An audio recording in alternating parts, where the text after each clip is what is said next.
আসসালামু আলাইকুম। রান্না সমারোহের পক্ষ থেকে সবাইকে স্বাগত জানাই। আজকে আমি আলুর চপের রেসিপি করে দেখাচ্ছি। এর জন্য আমি আলুগুলো সিদ্ধ করে ভেঙে নিচ্ছি। আসলে আলু সিদ্ধ করা ধোয়া এগুলা দেখানোর কিছু হলো না, তাই আমি সরাসরি ভেঙে নিচ্ছি আলুগুলো। এটা অনেক মজার রেসিপি। সামনে রমজান আসছে, আপনারা অবশ্যই বাসায় ট্রাই করবেন।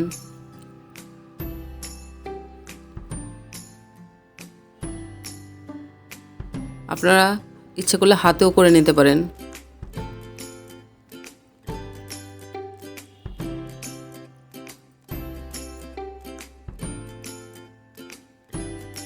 যা আলুগুলো তুলে নিচ্ছি। এখন আমি আলুটা একটু হালকা ভেজে নেব। এই জন্য আমি 4টা বড় পেঁয়াজ দিচ্ছি সরিষার তেল। আসলে আলু ভর্তাটা সরিষার তেল না হলে ভালো লাগে না।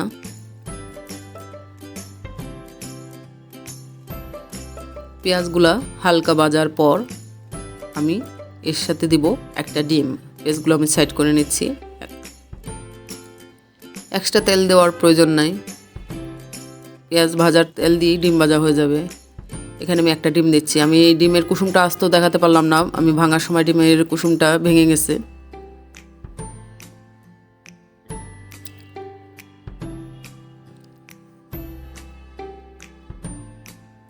আমি এখন লবণ দেবো না, একটু পর ভাজার পর লবণ দিব, কারণ এখন লবণ দিলে লবণটা এক জায়গায় থেকে যায়।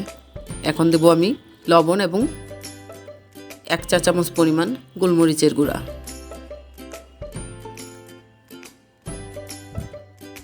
এখন আমি পেঁয়াজটা সহ ডিমটা ভেজে নেব। আজকে আমি শুকনো মরিচ দিয়ে আলুর চপের পুরটা করছি না, আমি দিব ফ্রেশ কাঁচা মরিচ। আপনারা ইচ্ছা করলে শুকনো মরিচ দিয়েও করতে পারেন।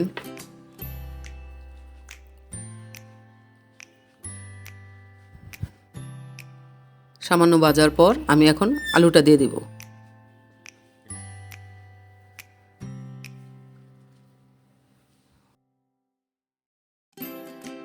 আলুটা কিন্তু একদম মিহি হবে না, সামান্য একটু গুটি গুটিও আছে। যে আমার আলু ভাজা প্রায় শেষ হয়ে যাচ্ছে। এখন আমি দিব লবণ। ভালো করে লবণ মিশিয়ে একটু সামান্য নেড়ে চেড়ে আমি আলুটা নামিয়ে নেব। আলুর চপের পুরটা কমপ্লিট। এই যে আমি ঠান্ডা হয়ে যাওয়ার পর কিছু গোল গোল করে এবং কিছু চ্যাপ্টা করে আলুর চপ বানিয়ে নিলাম।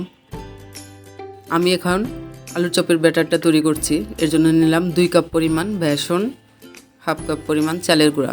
এটা দিলে একটু মুচমুচে হয়, আপনারা এখানে কর্নফ্লাওয়ারটাও ব্যবহার করতে পারেন।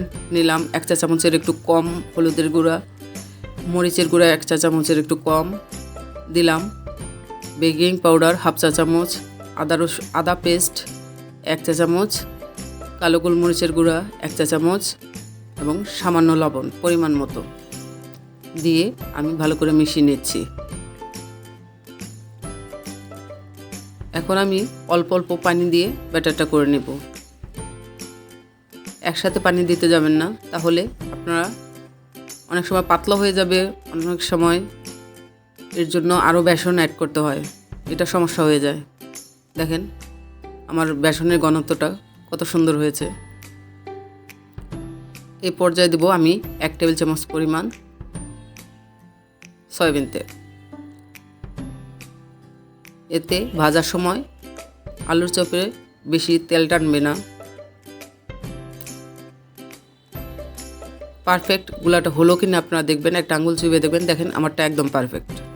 তাছাড়া আরেকটা পদ্ধতি আছে, আমি একটু পরে আপনাদের বলে দেব।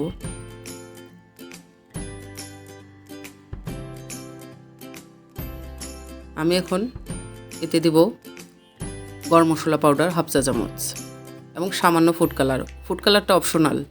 যেহেতু আমি ভিডিও করছি এর জন্য আমি দিলাম। আমি কখনো বাসায় আলুর চপ করলে আমি ফুড কালার ব্যবহার করি না। এই যে আমার ব্যাটার রেডি। এখন আপনাদের দেখাচ্ছে, এই যে উপর থেকে আমি অনেকটা ফেললাম, কিন্তু এটা কিন্তু একদম ডুবে যায়নি। এই যে দেখেন আস্তে করে ফেললাম, এটাও এভাবেই যখন আপনারা আলুর চপটা করবেন বুঝবেন পারফেক্ট গুলাটো হয়েছে। এখন আমি সরাসরি ভাজার জন্য চলে যাচ্ছি। এখন আমি একটা ফ্রাইং প্যানে তেল দিয়ে নিলাম। দেখেন কি সুন্দর দৃশ্য, আকাশের দৃশ্যটা আমার তেলের মধ্যে বেশি আসছে। আমি এক এক করে বেজে নিচ্ছি। প্রথম গুলগুলা দিচ্ছি,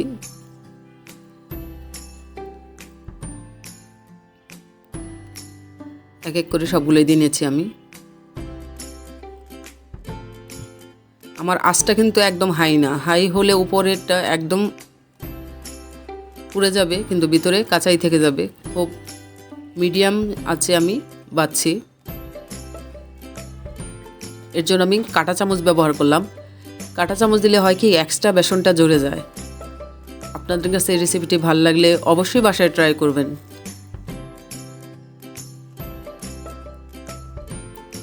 সামনে রমজান, আপনারা আলুর চপ বানিয়ে এভাবে সবার সাথে একসাথে মিলিয়ে খাবেন।